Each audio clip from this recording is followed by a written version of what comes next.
राधे राधे, जय श्री कृष्णा बच्चों। आप सदैव फूलों की तरह खिलते और मुस्कुराते रहो। आज मैं आपको बताऊंगी वट सावित्री का पूजन घर पर हम कैसे करें।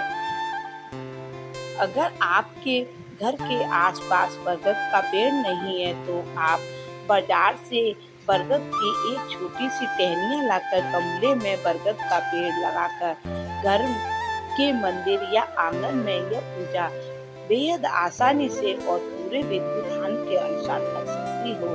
घर पर पूजा करने के लिए पूजा की तैयारी और स्थापना। सुबह की शुरुआत। व्रत के दिन सुबह जल्दी उठकर स्नान करें। लाल या पीले रंग के सुंदर सुहाग के वस्त्र पहने 16 श्रृंगार करें। घर की उत्तर या पूर्व दिशा में एक कोने में साफ करके वहां पर एक चौकी लगाएं। उस पर लाल या पीला कपड़ा बिछाएं। वट वृक्ष की स्थापना। एक तांबे या मिट्टी के कलश में पानी भरकर रखें। उसी कलश में एक मिट्टी के गमले में बरगद की टहनियों की स्थापना करें। मूर्ति रखें। टहनियों के पास भगवान सत्यवान, माता सावित्री, यमराज की मूर्ति या तस्वीर रखें।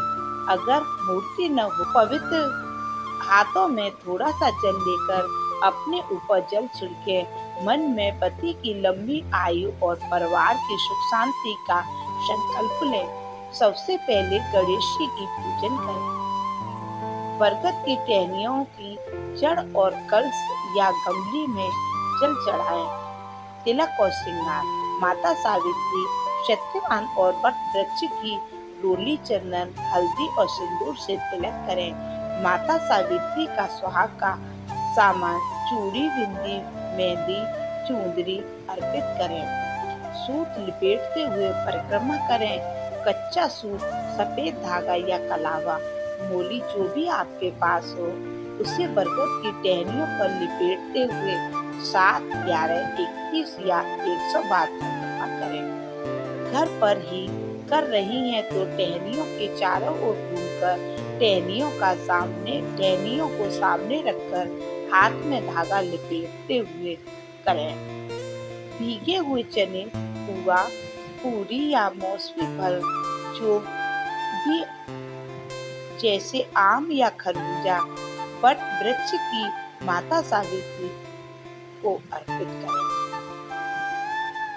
बांस के पंखे पर थोड़ा सा पानी छिड़ककर हवा करें। फिर उस पंखे से माता सावित्री और वट वृक्ष की हवा करें। कहानी सुने और आरती करें।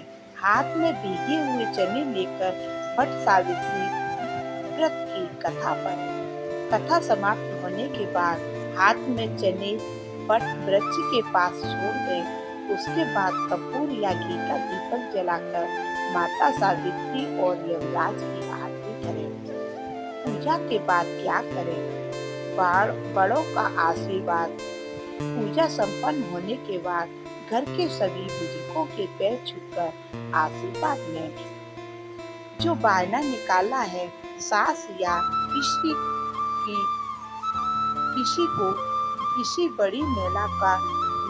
किसी बड़ी महिला को स्वाद की सामग्री, फल, कुछ पैसे बायने के रूप में भेंट करें। व्रत का पारण। पूजा के बाद वट वृक्ष की चढ़े हुए भीगे चने कई जगहों पर 7, 11 निगलने का नियम होता है। पानी पीकर व्रत खोला जाता है। उसके बाद आप स्वस्थ भोजन कर सकती हैं। घर पर शांति मन से की गई पूजा उतनी फलदायी होती है जितनी पेड़ के पास जाकर पूजा की जाती है। आपको हमारी वीडियो कैसी लगी? अच्छी लगी हो तो वीडियो को लाइक और सब्सक्राइब जरूर करें।